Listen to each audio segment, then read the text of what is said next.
todos, a los estudiantes y asistentes que están aquí en el salón del edificio departamental de la Universidad Rey Juan Carlos, también a los alumnos que nos escuchan ahora mismo en línea y a todos aquellos que, bueno, en el momento en el que se suba esta conferencia de redes sociales, pues la puedan ver, especialmente a los hermanos que la vean desde Hispanoamérica.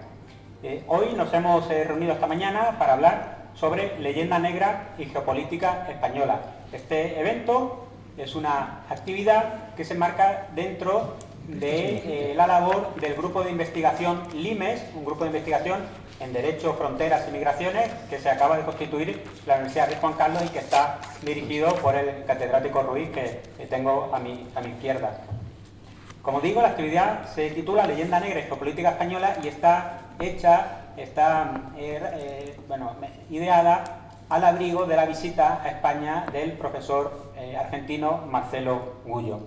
Si les parece a ustedes, va a consistir la actividad en una conferencia de Marcelo Gullo y después vamos a tener un debate sobre tanto las ideas del profesor argentino como otras cuestiones que van a ir saliendo. Y hemos comentado, lo he comentado con el profesor Ruiz, que para que el intercambio posterior de ideas sea más fluido, vamos a proceder a la presentación de todos los ponentes para después no tener que estar interrumpiendo el desarrollo del debate con esta cuestión. Entonces, bueno, paso a presentar a alguien que la mayoría de ustedes conocen bien, pero bueno, pues, aquellos que nos sigan desde lejos, pues creo que se merece una presentación. El doctor Ignacio Ruiz Rodríguez, como he dicho, es el director del grupo LIMES, que es el que alberga esta actividad, y es la persona que tengo sentada a mi izquierda. Ignacio Ruiz Rodríguez, licenciado y doctor en Derecho por la Universidad de Alcalá de Henares, en donde obtuvo el premio extraordinario de licenciatura. También, por cierto, es ingeniero.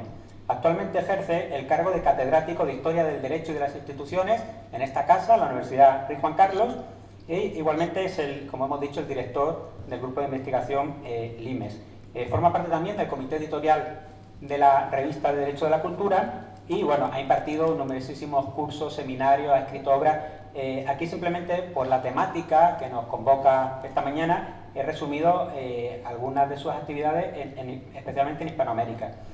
Allí ha impartido cursos y seminarios en Argentina, México, Cuba, Colombia o la República Dominicana, entre otros países. Ha ofrecido más de 200 conferencias científicas en prestigiosas universidades españolas e internacionales y extranjeras. Ha realizado estancias de investigación en varias universidades de este y de aquel lado del charco, destacando Argentina, México o Cuba. Entre sus numerosas distinciones en Hispanoamérica podemos destacar la Medalla de Honor de la Asociación Española de Socorros Mutuos de Córdoba, Argentina, que es representante ad honorem del Instituto de Administración Pública del Estado de México para España en la Unión Europea, miembro corresponsal de la Sociedad Cubana de Derecho Constitucional y Administrativo de la Unión Nacional de Juristas de Cuba. También ha recibido el premio a la mejor publicación universitaria española en el año 2011 por la obra Las instrucciones a los embajadores españoles del siglo XVIII. Y también le galardonaron con el premio Laína Serrano de Investigación Histórica y Etnográfica en el año 2013, que otorga la Diputación Provincial de Guadalajara por su obra Constitucionalismo Español y Diputación Provincial de las Guadalajaras, de España a América. Por último, decir que es autor de más de 120 publicaciones científicas que han sido publicadas entre otros países en México, Venezuela o Argentina, y que también, en cuanto a libros, simplemente pues para que vean ustedes que están muy versados en la cuestión de la comunidad iberoamericana, de las numerosas obras que tiene, podemos destacar, publicadas por Dickinson, España en la Florida, de 2021, Más allá de los mares conocidos, sobre la expedición Magallanes-Elcano, en el año 2020, La formación de las fronteras estadounidenses en la América Española, en el 13, o Políticas y disputas por el control de la Alta California, en el 2011. Bueno, pues una vez presentado el doctor Ruiz, pasamos ahora a presentar al doctor Santiago Armesilla Conde, que es la persona que está a la izquierda del conferenciante principal. Licenciado en Ciencias Políticas y la Administración, con la especialidad en Análisis Político por la Universidad Complutense de Madrid, doctor en Economía Política y Social en el marco de la globalización por la misma universidad, máster en Ciencias Políticas y de la Administración con la especialidad en Análisis Político, máster universitario en Formación del Profesorado. A pesar de su edad, tiene una amplia experiencia tanto en el ámbito de la investigación como de la docencia, de la cual solamente podemos, por cuestiones de tiempo, destacar algunos hitos relacionados con Hispanoamérica. En este sentido, por ejemplo, en 2014 fue miembro del Consejo de Redacción de la revista Ensayos de Economía de la Universidad Nacional de Colombia. Del 2016 a la actualidad es miembro del Directorio de Evaluadores Externos de Proyectos de Investigación de la Pontificia Universidad Católica del Perú. En 2018 y 2019, colaborador extranjero y miembro del Grupo de Investigación en la Escuela de Administração da Universidad Federal do Rio Grande do Sul, Brasil. El 19 y 20, investigador y becario interno postdoctoral en el Instituto de Estudios de América Latina y el Caribe, adscrito a la Facultad de Ciencias Sociales de la Universidad de Buenos Aires, que aquí bueno, la verdad que tuvo mala suerte porque se fue a Buenos Aires de becario y le pilló la pandemia. Entre sus numerosas publicaciones podemos destacar Trabajo, Utilidad y Verdad, Maya Edición de 2015, El marxismo en la cuestión nacional española, 2017, y La vuelta al revés de Marx, el año 20, y estas dos últimas obras editadas por El Viejo Topo. Y para finalizar, indicar que de 2019 a la actualidad ejerce como editor de la revista La Razón Comunista y que es una persona con mucho predicamento en redes sociales, lo cual llama la atención teniendo en cuenta que habla de historia, de geopolítica, de teoría política. Y bueno, pues esta mañana hemos recontado que tiene entre todas las redes sociales más de 60.000 seguidores. Es muy recomendable, muy didáctico, se aprende mucho, uno más o menos de acuerdo con él, y les recomendamos que visiten sus redes @armesillaconde. Y bueno, pues una vez presentado Santiago Armesilla, proseguimos con el último contertulio, exceptuando al ponente principal, es el señor Hasél Paris Álvarez, gallego, nacido en 1990, es graduado en Ciencia Política y de la Administración por la Universidad de Santiago de Compostela, máster en Seguridad, Defensa y Geoestrategia por la UDIMA, ha trabajado como militar profesional en la Brigada de Cazadores de Montaña y como analista en diversos medios de comunicación. Entre ellos podemos nombrar Público, El Salto, El Español, Voz Populi o Postmodernia, o también la revista El Viejo Topo. Tiene artículos con títulos tan llamativos como Vuelve la Edad Media, Conspiración, Pandemia y Tierra Plana, Salvar a España, La izquierda gallina y la decadencia del Occidente, o La historia de Afganistán contada por Buda. También ha participado en las obras Para entender la pandemia y Geopolítica y coronavirus, ambas en la editorial EAS. Bueno, entonces ya podemos proseguir con la figura principal que nos congrega esta mañana, que no es ni más ni menos que el profesor Juan Marcelo Gullo Omodeo, que es una persona que ahora mismo está teniendo un impacto tremendo. Doctor en Ciencia Política por la Universidad de El Salvador, magíster en Relaciones Internacionales por el Instituto Universitario de Altos Estudios Internacionales de la Universidad de Ginebra, graduado en Estudios Internacionales por la Escuela Diplomática de Madrid y licenciado en Ciencia Política por la Universidad Nacional de Rosario, Argentina. Entre otros cargos, es asesor de la Vicepresidencia de la Comisión de Relaciones Exteriores de la Cámara de Diputados de la Nación Argentina, profesor de la Universidad Nacional de Lanús y de la Escuela Superior de Guerra de Argentina. Autor de 8 libros que han visto la luz entre 2005 y 2021. Podemos destacar, por ejemplo, La insubordinación fundante, breve historia de la construcción del poder de las naciones, editado por Biblos, 2008, que recibió el premio Oesterheld al mejor libro del año, y desarrolla su teoría sobre la insubordinación fundante. En términos generales, el profesor Gullo versa su producción científica sobre las relaciones internacionales y la construcción del poder de las naciones. Con todo, el libro, la obra que nos congrega esta mañana aquí y que está teniendo un gran impacto es Madre Patria, desmontando la leyenda negra desde Bartolomé de las Casas hasta el separatismo catalán, publicado en el presente año 2021 por Espasa y prologado por el vicepresidente del gobierno español, Alfonso Guerra. Tenemos que decir que este libro está teniendo tal impacto en la academia, la historiografía la prensa, por supuesto, a nivel de ventas y de difusión, que incluso se ha logrado un hueco en la discusión de las relaciones internacionales y está manteniendo en la actualidad el profesor Gullo una polémica pública con el presidente de México, con Andrés Manuel López Obrador, y por lo tanto pues es un privilegio tenerle esta mañana con nosotros. Y sin más, pues ya le cedo la palabra al profesor Gullo. Buenos días. Primero mi agradecimiento a las autoridades de la universidad y a todos los amigos que han hecho posible mi visita a la universidad. El título de la ponencia que hoy nos convoca es Geopolítica y leyenda negra, o leyenda negra y geopolítica. Cuando han tenido la deferencia de leer mi currículum y mi especialidad dentro de las relaciones internacionales, se han mencionado el estudio de la construcción del poder de las naciones. ¿Se escucha, no? Vamos a acercarlo un poco más. ¿Está? Ahí está. Decía entonces que se ha destacado, cuando sería mi currículum, mi especialidad dentro de las relaciones internacionales, que es el estudio de la construcción del poder de las naciones.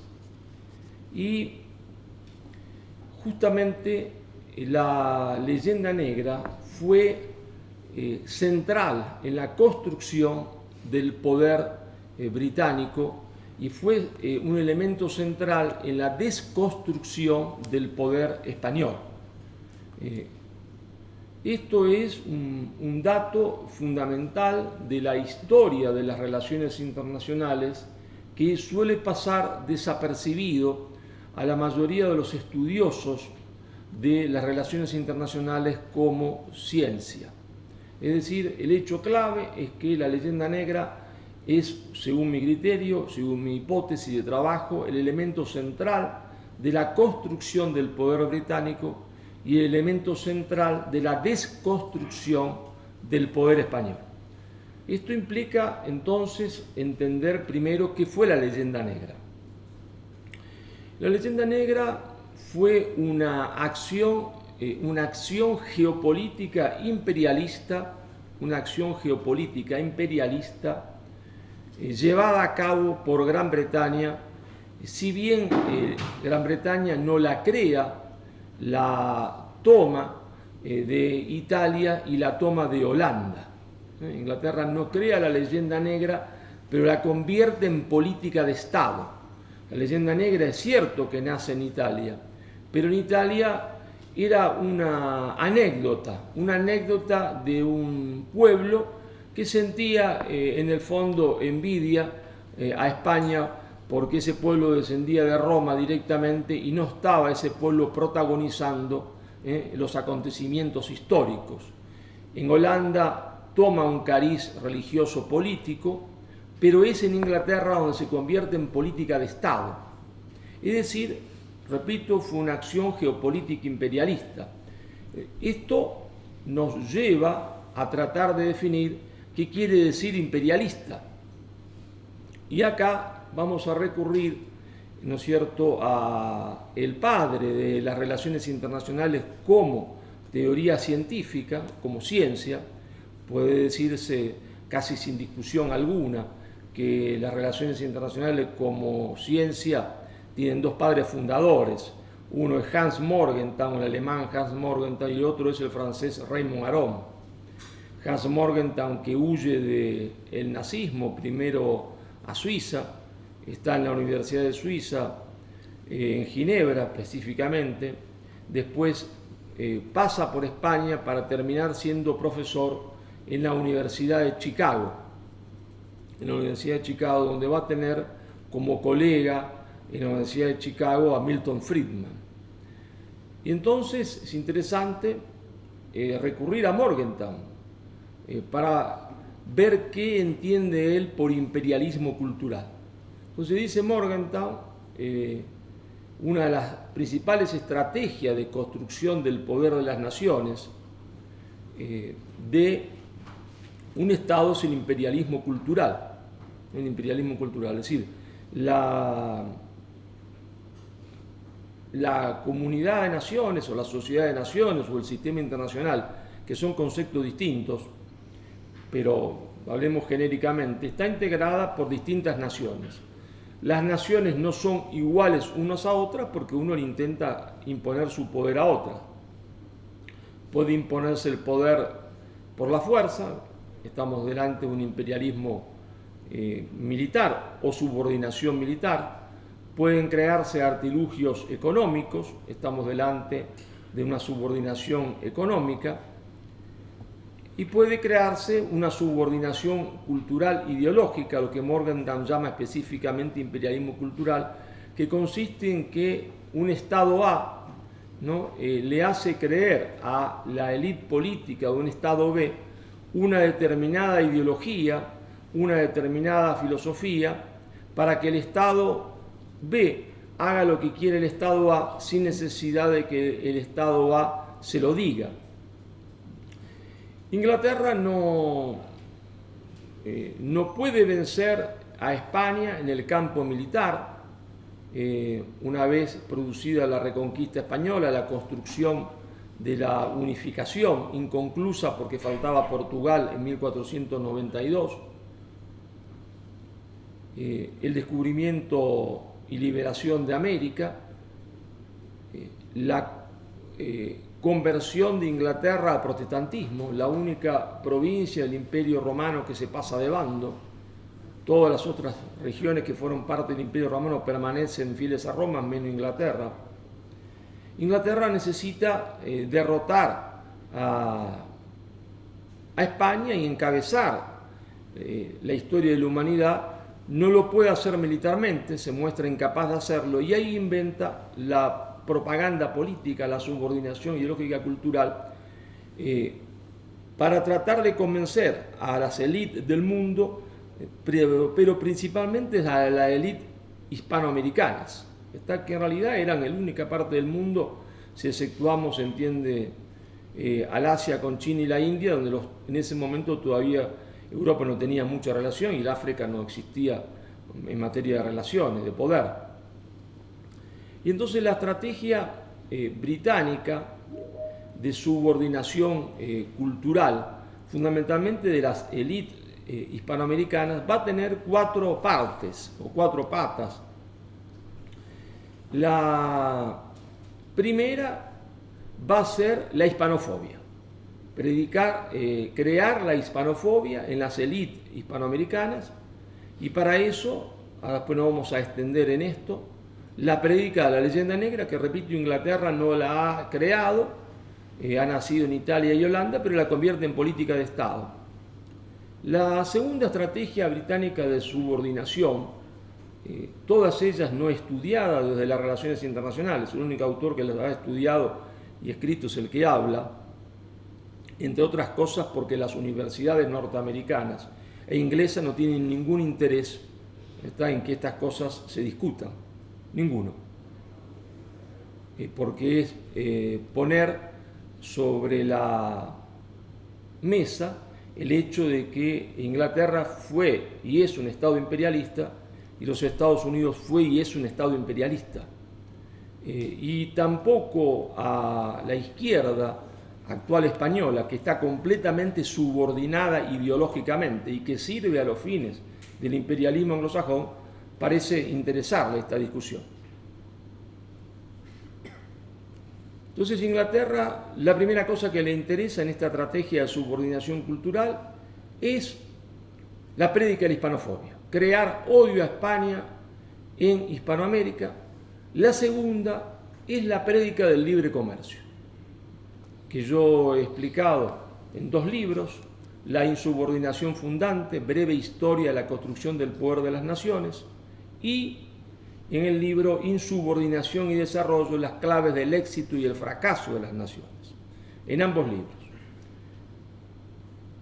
¿Por qué a Inglaterra se le ocurre predicar el libre comercio? Bueno, porque la élite política británica es la primera élite política mundial consciente o autoconsciente de cómo ha construido su poder nacional.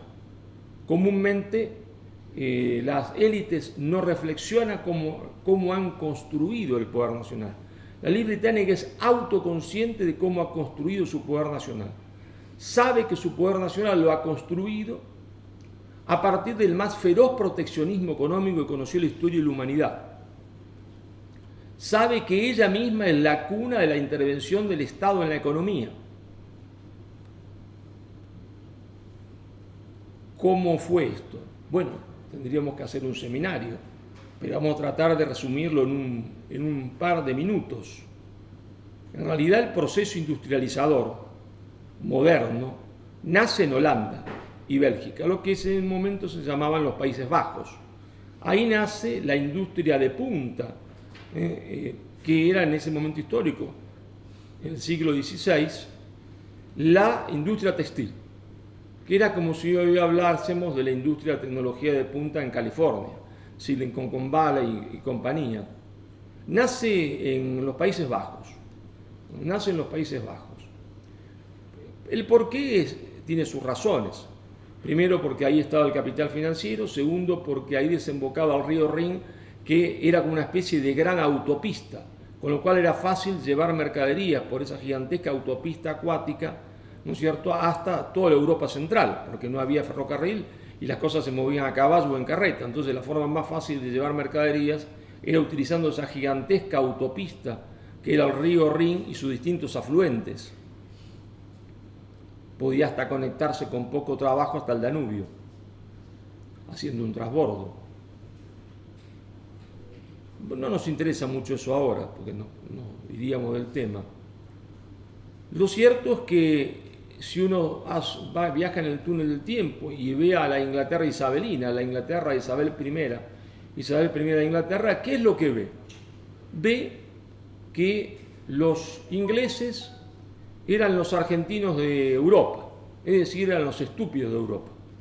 Como los argentinos fuimos estúpidos durante mucho tiempo, capaz que lo somos todavía, ciertamente, pero durante mucho tiempo fuimos más estúpidos. ¿Por qué? Bueno, porque Inglaterra vivía de exportar lana en bruto a los Países Bajos, es decir, sin ni siquiera lavar, la lana en bruto, sin darle el más mínimo agregado económico. Los Países Bajos producían los productos textiles, lo vendían a todo el mundo conocido y después los ingleses volvían a comprarlo. Con lo cual en el negocio quedaba 0 libras esterlinas para Inglaterra y todo el dinero para los Países Bajos. Tampoco usufructuaban del negocio de exportación los ingleses, porque el negocio de la exportación en sí mismo estaba acaparado por unos lombardos, hombres del norte de Italia que vivían en Londres. Por eso si uno va a Londres, no solo a pasear y ver tonterías, sino que a estudiar la historia de Londres, va a ver una calle que se llama Lombard Street, porque ahí vivían los lombardos que compraban la lana y se la vendían a los holandeses y los belgas. Es decir, que los ingleses del negocio no veían nada, no ganaban nada. Hasta que Isabel dice, pero ¿cuál es el papel nuestro en la historia? El papel de estúpidos. Dice, ese papel de estúpidos se terminó, porque ahora queda prohibida la importación de productos textiles de los Países Bajos. Claro, una prohibición en la historia nada crea por sí misma si no va acompañada de un estímulo positivo. No crea nada. Y entonces Isabel trae a lo que hoy llamaríamos gerentes, obreros de los Países Bajos para que les enseñen a los ingleses cómo se crea la industria, porque los ingleses no tienen ninguna idea. No porque sean ignorantes, no hay un pueblo más inteligente que otro, sino simplemente porque se dedicaban a dos cosas que sabían hacer bien, la ganadería y la piratería, y las dos cosas las sabían hacer bien. Claro, le regalan también tierra al lado de los ríos, porque la fuerza mecánica de la industria era en los ríos. Es decir, hay un gigantesco impulso estatal. Desarrolla la industria textil y los ingleses tienen un mercado interno pequeño, con una industria naciente. ¿Y cuál es el problema de una industria naciente en un mercado interno pequeño? El mismo que ha arrastrado la Argentina en su historia, o ha arrastrado el Perú, ha arrastrado Colombia y España durante mucho tiempo. Es que si la industria es naciente no tiene experiencia. Por lo tanto, los productos son de mala calidad. no pueden competir en el mercado mundial, es decir, no podían competir con Holanda y Bélgica porque eran de menor calidad. Pero a su vez, como el mercado es pequeño, no tienen escala de producción. Al no tener escala de producción, sus costos son más altos que los costos holandeses y belgas, que pueden tener escala de producción y son más baratos. Entonces, siguiendo las leyes del mercado, Inglaterra jamás se podría haber convertido en una potencia industrial, porque la industria de los Países Bajos hubiese aniquilado en condiciones de libre comercio a la industria británica, lo hubiese aniquilado. Los ingleses lo que hacen es decir, no va a entrar una sola prenda textil acá hasta que nosotros desarrollemos nuestra industria. Claro, cuando la industria estuvo desarrollada, aún así no era competitiva, porque el mercado interno era muy chico, no tenía escala de producción y no tenía experiencia. ¿Qué hace entonces Inglaterra? Aprovechando que hay solo dos países productores de materias primas, es decir, la lana, uno era España y otro era Inglaterra, y España estaba en guerra con los Países Bajos, prohibir la exportación de lana a los Países Bajos, con lo cual cuando se acabó el stock acumulado de materias primas, es decir, de lana, en la industria textil belgo-holandesa, esa industria se fundió. Al fundirse, Inglaterra quedó con un mercado para ella sola, un mercado que tenía que aceptar sus productos malos y caros porque no había otro. Y entonces Inglaterra sabe que ha construido su poder nacional a partir del proteccionismo económico, que el proteccionismo económico, al contrario de lo que cree la ignorancia liberal, no es un principio, como no es en principio el libre comercio científico. Son simplemente una herramienta. El proteccionismo como un pañal. Se usa cuando la economía es bebé, se tiene que dejar de usar y se puede volver a usar cuando la economía envejece, como le pasa a una persona mayor, como hizo Estados Unidos y lo hace ahora, vuelve a usar proteccionismo porque tiene una economía envejecida. Pero tampoco es un principio científico el libre comercio, es simplemente una herramienta. Sirve como un bisturí. Un bisturí puede servir en un momento determinado para quitar un forúnculo, para una operación, y es extremadamente útil, o sirve para matar un cuerpo. Como la élite política británica es autoconsciente de esto, dice, ¿qué tenemos que hacer para que los demás no lleguen al mismo estadio de poder y desarrollo que yo he llegado? Bueno, predicar el libre comercio. Pero si predico el libre comercio sin darle un bagaje científico, no llego a nada. Y entonces, para que un error funcione en la historia, tengo que poner al error recubierto de verdad y crear la economía como ciencia. Claro que la economía es una ciencia. Y claro que Adam Smith, el 90% de lo que dice era cierto, pero había algo en lo cual él mentía, ¿verdad? O más bien los ingleses hacen que mienta, para ser más justo con Adam Smith. Y entonces ponen el libre comercio, que es el error recubierto de verdad. El error camina en la historia, circula, porque está recubierto de verdad. Y al comprar la verdad, compran también el error, es decir, se inhibe el desarrollo industrial. Por eso Inglaterra predica el libre comercio. No lo vamos a detener, porque para esto el profesor tendría que invitarme a dar otra conferencia o un seminario sobre la historia de la construcción del poder de las naciones. Esto que yo digo son 2 libros de 800 páginas. Y vamos a pasar a la otra estrategia, para ir a la que nos interesa el día de hoy, que fue el nacionalismo de campanario.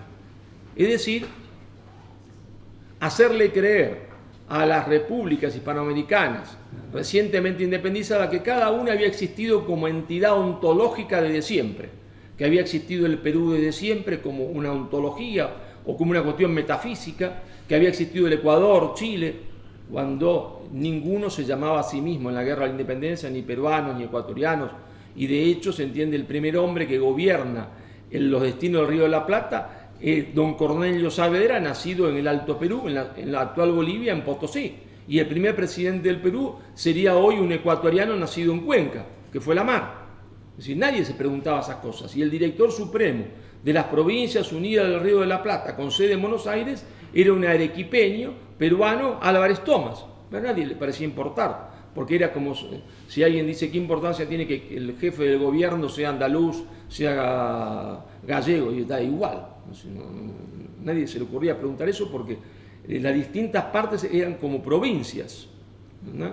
Pero Inglaterra va a predicar que existe metafísicamente, existe una peruanidad, existe una argentinidad que no existía.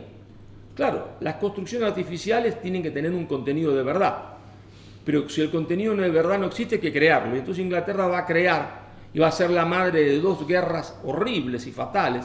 Una, la guerra de la Triple Alianza entre la oligarquía porteña, bonaerense, el Brasil y el Uruguay contra el Paraguay, y la otra terrible guerra, ¿no es cierto?, de el Pacífico, de Chile contra Perú y Bolivia, guerras de infamia, ambas dos. Y entonces eso, claro, eso crea sangre, hay sangre, derramamiento de sangre, sangre, muerte, muerte, odio. Lo que es una mentira se empieza a transformar en una verdad. Entonces, le vamos a dar un basamento basado no en la realidad histórica, pero sí en los sentimientos, que son muy importantes para el hombre, porque las guerras crean odio, ¿no?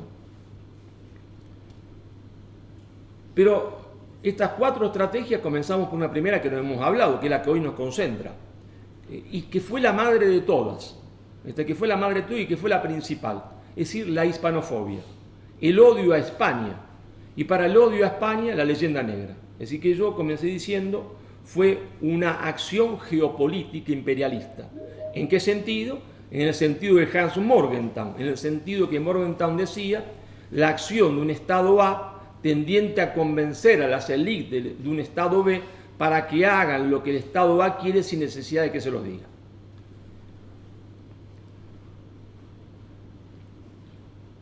Comúnmente, en España y también en Hispanoamérica, porque prácticamente no se estudia más en las universidades, se hace eslogans,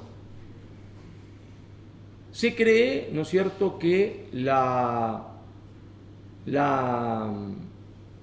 asunción, es decir, de la leyenda negra, es decir que España fue a robar, matar, asesinar, es una cosa, ¿no es cierto?, bien, es una cosa bien, que pertenece a la izquierda.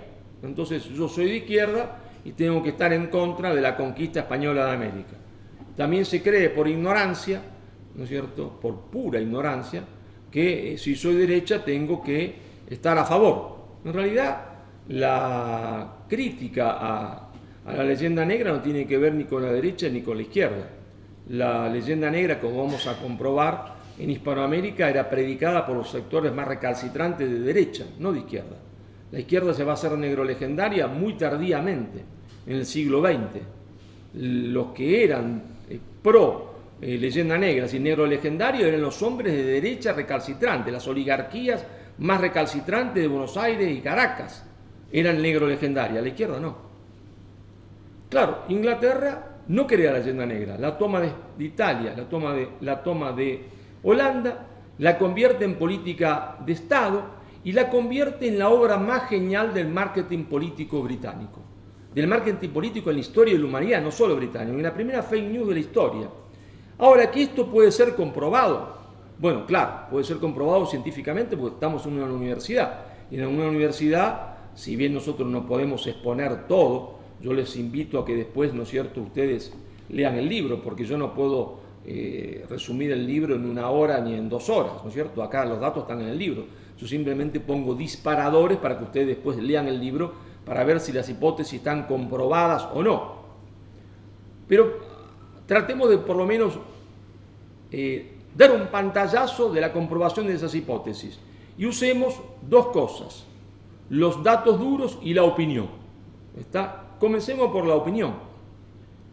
Justamente la opinión es importante porque la izquierda actual española, no la izquierda de don Alfonso Guerra, que es un hombre que ha estudiado, se llena la boca, ¿no es cierto?, hablando del genocidio de España en América, de los indios, pidiendo perdón. Bien, digámosle a esa izquierda que tanto la argentina como la española y la peruana, y la venezolana más todavía, digámosle que leen poco, por no decir que no leen nada.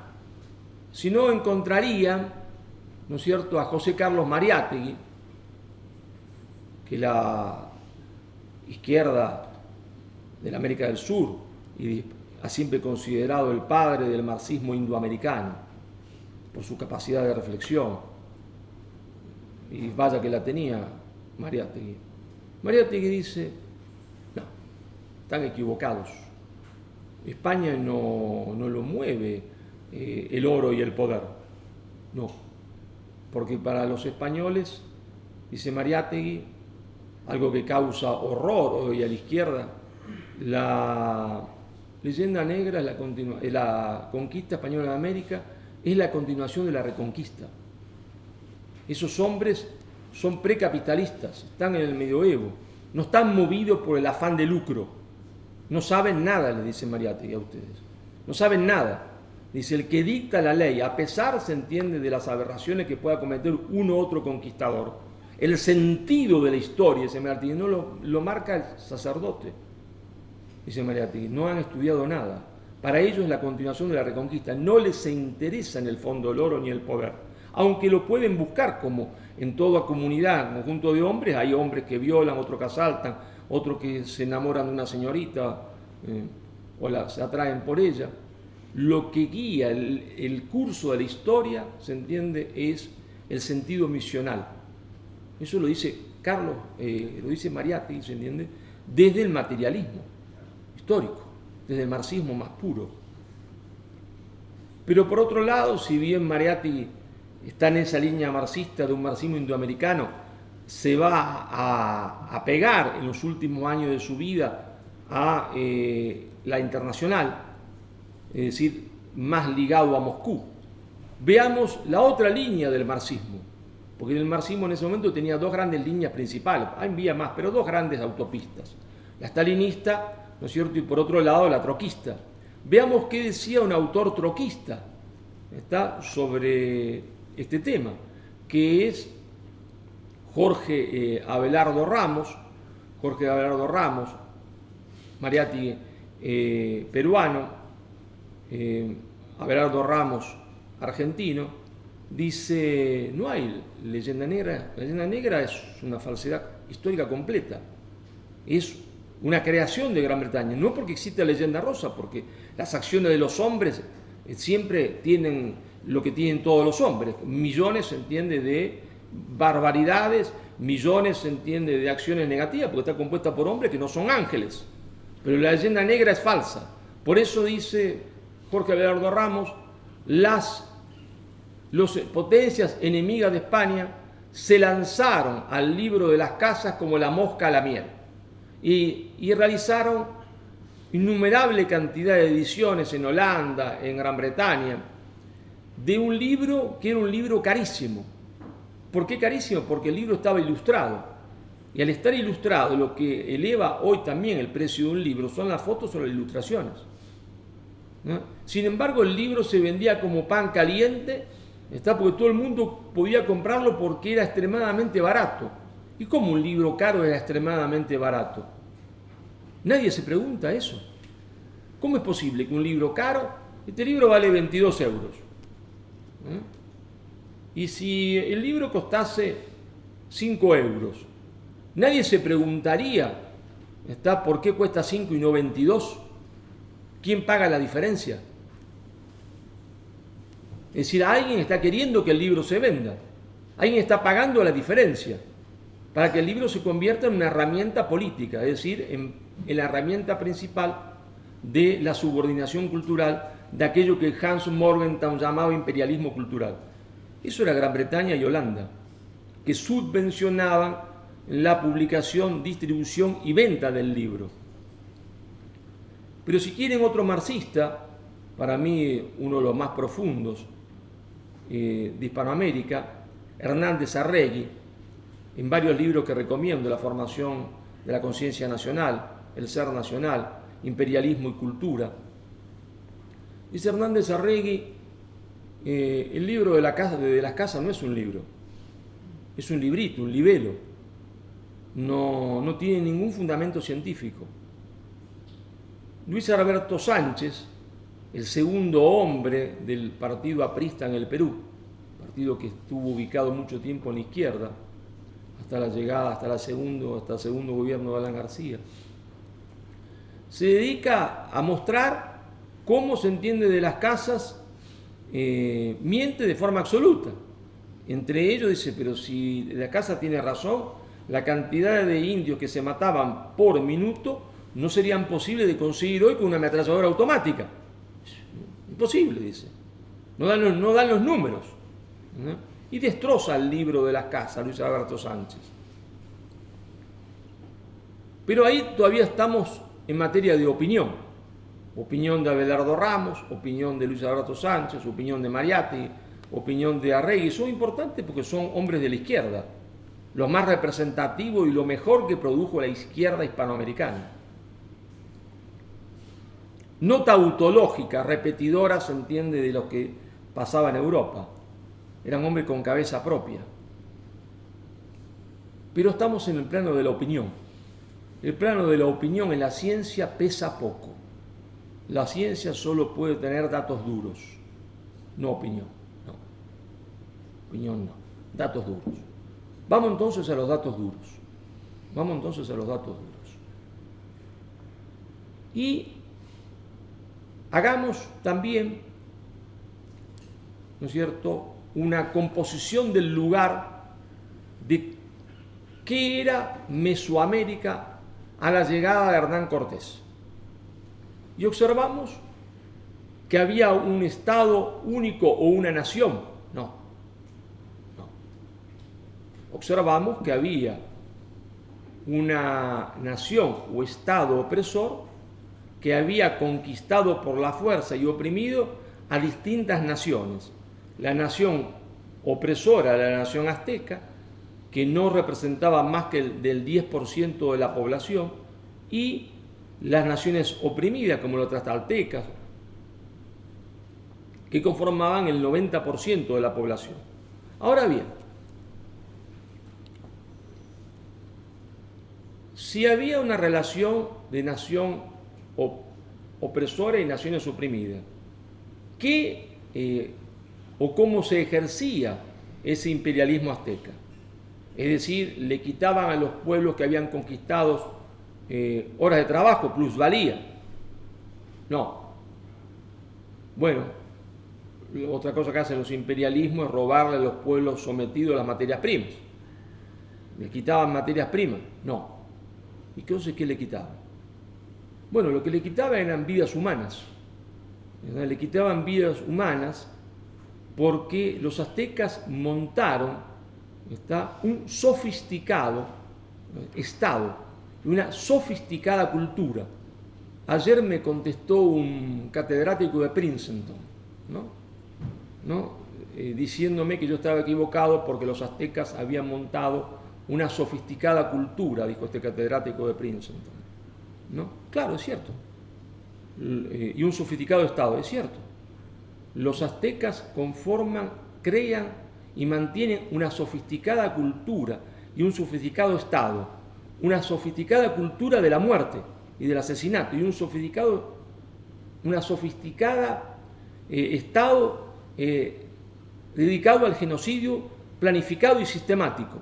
Es la primera vez que un estado en la historia de la humanidad planifica el genocidio de otro pueblo, ¿verdad? Porque los aztecas lo que le reclamaban a los pueblos oprimidos no eran materias primas, como puede hacer el imperialismo norteamericano ahora, o lo hizo el imperialismo inglés antes, ni horas de trabajo, sino que lo que reclamaba eran vidas humanas. Le quitaban a los padres a sus hijos, o a los hermanos, sus hermanos o hermanas, para llevárselas a un templo, al templo de Tenochtitlán, entre otros templos, ¿está? Sacarles el corazón. Pero no era un ritual religioso. El ritual religioso es la sofisticada cultura, como tiene la desvergüenza de decir el profesor de Princeton, que los reto a un debate público ahora mismo, si es que quiere y tiene la valentía de hacerlo.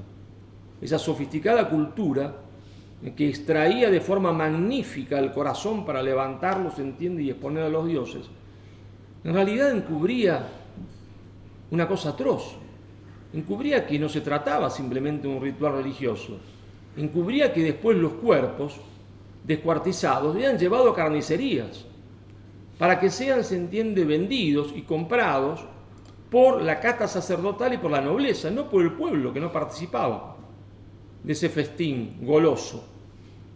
Y entonces el principal alimento de la casta sacerdotal y de la nobleza era la carne humana de los pueblos oprimidos, porque no mataban a los aztecas, a los otros pueblos, a los totonecas, a los tlaxcaltecas, según los autores más favorables a la civilización azteca, a esa sofisticada civilización del genocidio,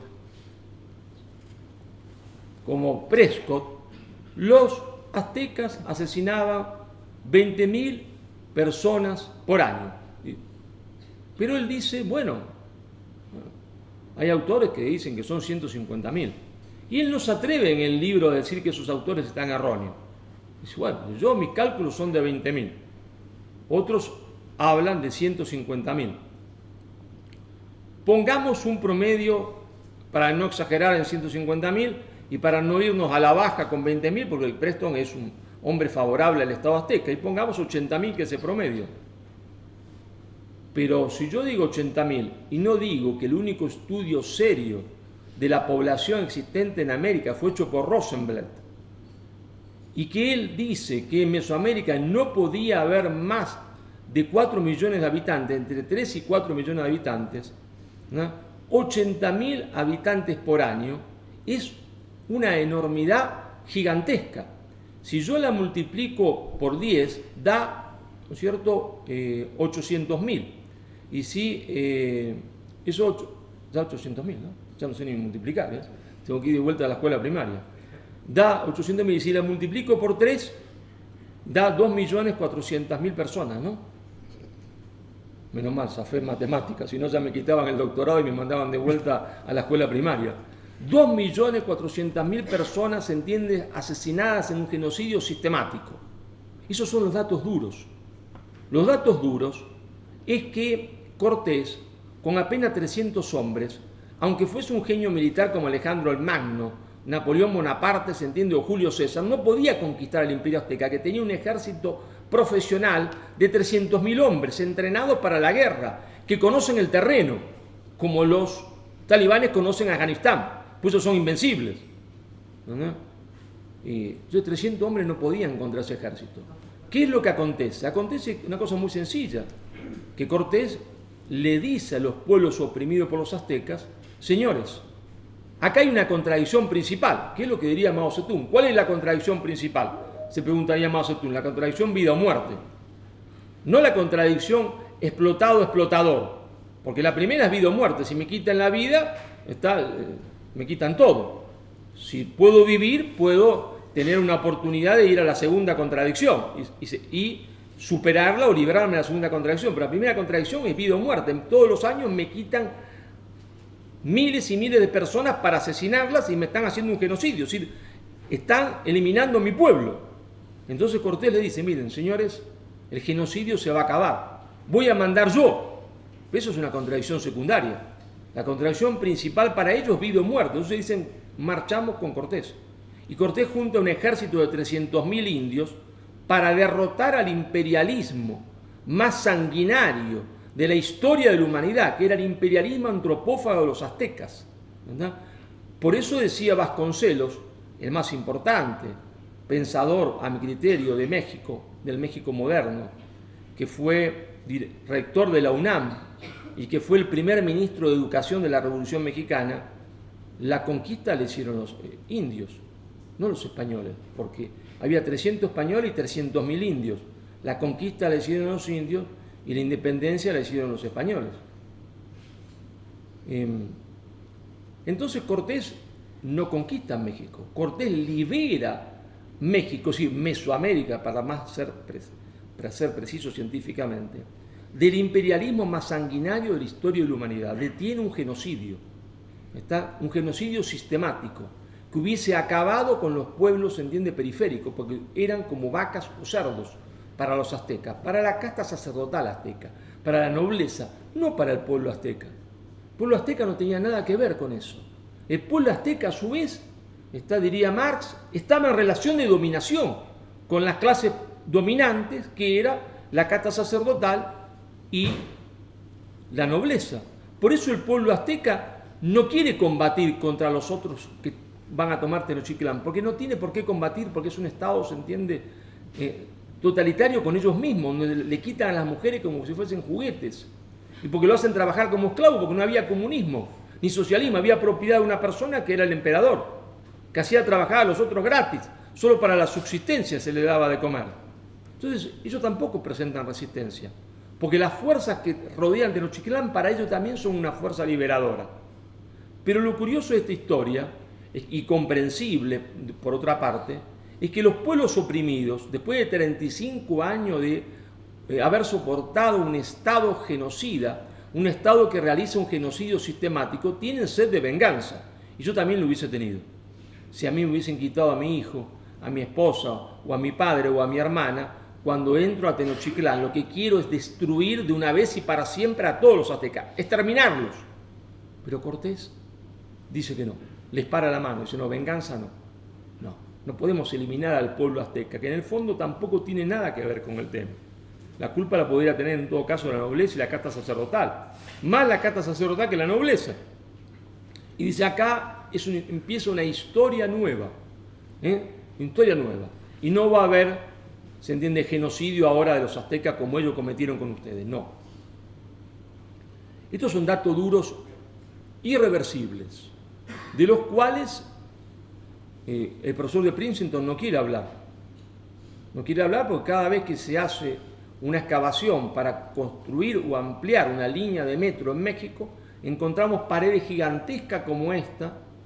Ustedes saben que una pared, salvo que sea de cemento como se hace modernamente, una pared tradicionalmente que estaba hecha de ladrillos, ¿no? Que es barro cocido, que se pega con adobe o se pega con cemento y cal. Bueno, los aztecas no usaban ladrillos, no les hacía falta, era mucho trabajo. Usaban cráneos humanos que pegaban con adobe, y el cráneo hacía las veces de ladrillo. Entonces uno puede agarrar ahora, en todas las excavaciones que se hacen, la última terrible fue la del 2015, agarrar un metro cuadrado, ver la cantidad de cráneos que hay por metro cuadrado, ver la pared que encuentra y calcular cuántos cráneos hay ahí. Claro. Y uno puede ahora ver, se entiende, en esos cráneos los restos de sangre, claro. Hoy la ciencia lo permite todo. Por eso las pruebas que comprueban el genocidio azteca son inlevantables. Discutir si se lo comían porque le faltaba proteínas, o discutir si se lo comían porque en realidad le gustaba mucho la carne humana como a mi señora le gusta el chocolate, me parece ridículo. El hecho para los que se los comían, para los pueblos oprimidos, que le quitaban a sus padres y a sus hijos. El por qué se los comían, ¿a quién le importa? Pero quieren distraer la discusión en eso. No, se lo comían porque era un hecho ritual religioso. No, se lo comían porque estaban engolosinados. Así. ¿Y a mí qué me importa? ¿Por qué no se ponen del lado de los tlaxcaltecas? Entonces, cuando algunos por el mundo andan diciendo que hay que pedir perdón por la conquista de México, yo les invito al presidente de México, sobre todo, que le pida perdón al 90% de los mexicanos que no descienden de los aztecas. Es una falsedad histórica. Le han hecho creer que descienden de los aztecas. Al 90% de los mexicanos que descienden de los pueblos que los aztecas se comían, que el presidente de México le pida perdón a aquellos que los aztecas se comían por habérselo comido. Ese es el perdón que hay que pedir. Los aztecas deberían pedir perdón a los otros pueblos por las barbaridades que hicieron, por haber montado por primera vez en la historia de la humanidad un Estado genocida. Ese es el perdón que hay que pedir. Porque lo que hace Cortés es detiene un Estado genocida.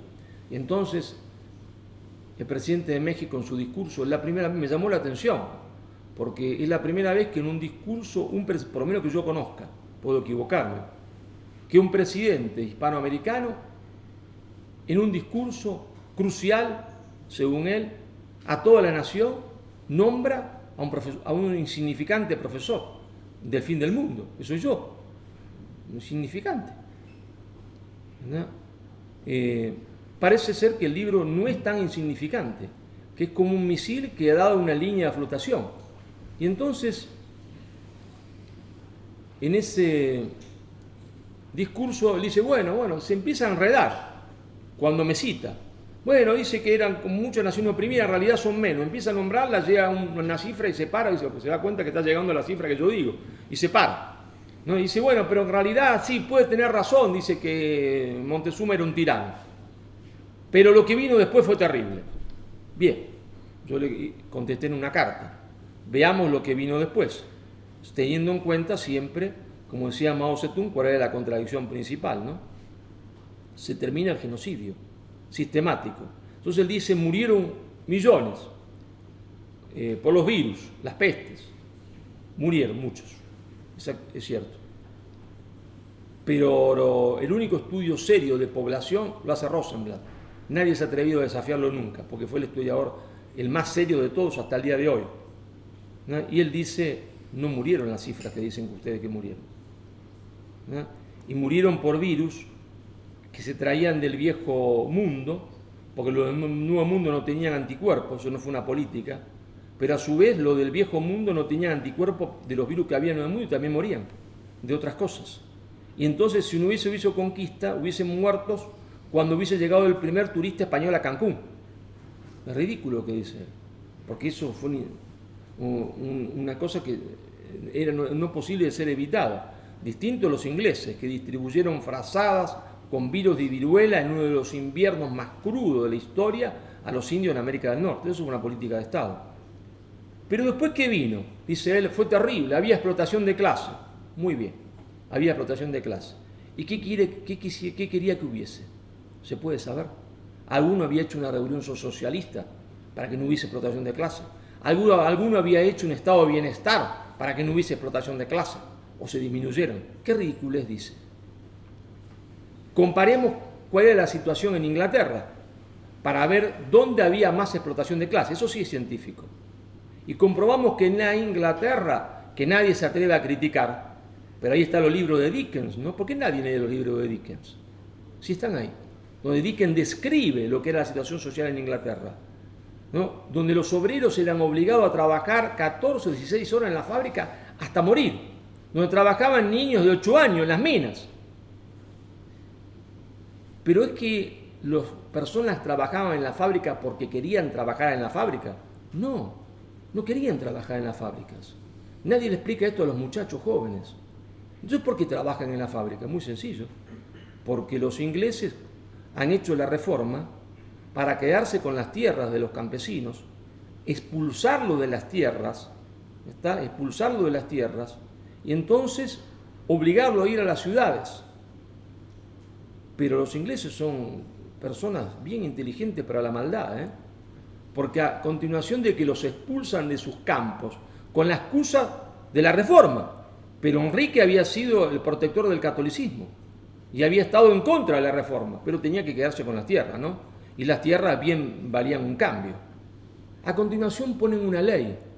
La ley decía que cualquier persona que era encontrada sin papeleta de trabajo, es decir, que no trabajase en una fábrica, era considerado vagabundo. Y ser considerado vagabundo equivalía a ser penado con la pena de muerte por horca. Entonces, si a mí me expulsaban del campo, tenía la posibilidad de quedarme deambulando por los bosques, porque hay muchos bosques en Inglaterra. Yo, viviendo en Inglaterra, me pregunté, ¿por qué el tipo no se quedaba en un bosque? Porque es mejor estar en el bosque que 18 horas en una fábrica, ¿no? En el bosque me como un pajarito, me mato un ciervo, si puedo, me como alguna fruta, me hago una pequeña cabaña de cualquier cosa, pero no trabajo 18 horas como una bestia. No, porque si me encuentran en el bosque me consideran vagabundo y me cuelgan. Me quieren obligar a ir a la fábrica. Y si me voy a la ciudad y deambulo por la ciudad y trato de pedirle comida a alguno para no entrar a trabajar 18 horas en una fábrica, si la policía me encuentra, me considera vagabundo y me cuelga. Yo tengo por obligación que ir a trabajar a la fábrica para que no me cuelguen. Esas eran las condiciones sociales de Inglaterra, de la adelantada Inglaterra. Nada de eso pasó en México, nada de eso. ¿Cómo lo podemos saber?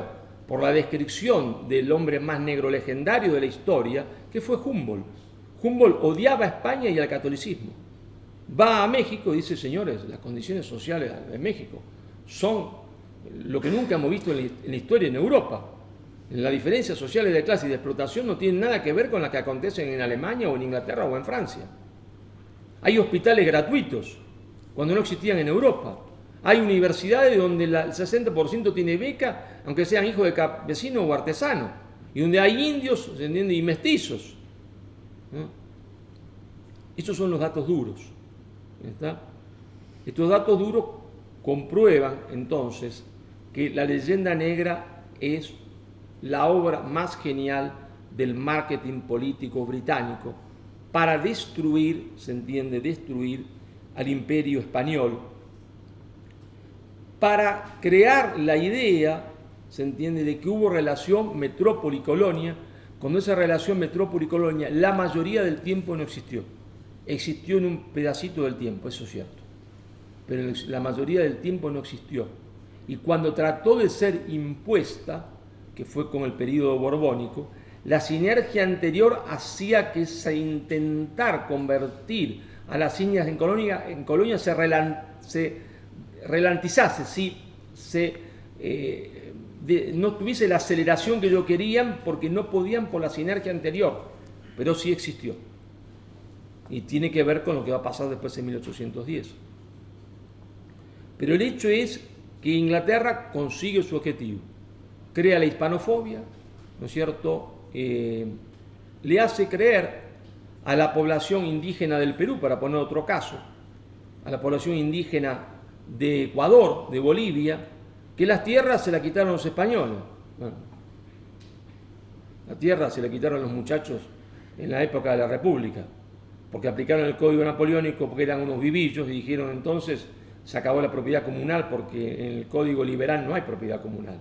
Y entonces desde Lima, desde Caracas o desde México dijeron las tierras que son propiedad comunal de los indios son mías, son de nosotros que estamos en el gobierno y se repartieron las tierras. Entonces la población indígena pierde la tierra comunal con la República, después de un periodo de guerra civil, porque en todas las repúblicas lo que no se estudia hay una guerra civil, a veces descubierta, a veces larvada. Después de esa guerra civil gana el bando más pro-británico, librecambista, y ese bando británico librecambista que se adhiere a la leyenda negra y que va a predicar la leyenda negra es la que se queda con las tierras. Esta es la que se queda con las tierras. Por eso es ese bando liberal, pro-británico, librecambista, que eran las oligarquías portuarias, en las polis oligárquicas, en Buenos Aires, en Valparaíso, Santiago, en Guayaquil, en Caracas y su puerto de Las Guaylas, las que van a asumir la leyenda negra y las que van a predicar la leyenda negra. Son los sectores más recalcitrantes y explotadores de su propio pueblo. Está en las distintas repúblicas que lo van a tomar la bandera negro legendaria. Es fabuloso porque son negros legendarios, insultan, se entiende, a España, toman la leyenda negra, reivindican, se entiende, en teoría, a la población indígena, al mismo tiempo que la explotan y le quitan sus tierras. Es una operación de marketing y de acción política fabulosa. Entonces ahí está la oligarquía chilena y se le llena la boca hablándole de Araucaria, se entiende, y de Lautaro. Fantástico. Reivindican al indio al mismo tiempo que le quitan sus tierras, ¿está? Y que lo desprecian. Y que ellos aplican racismo, porque ese racismo no había existido antes, porque los españoles se habían casado con indias y las indias con españoles. Ellos ya no quieren hacer eso, como habían hecho sus antepasados. Entre ellos porque son una nueva inmigración, no son los antiguos españoles que habían llegado, es una migración nueva. Se enojarán los amigos de Cataluña, muchos de ellos eran catalanes. Los nuevos, que se convierten en contrabandistas y aliados de los ingleses, muchos de ellos eran catalanes. Otros también eran vascos.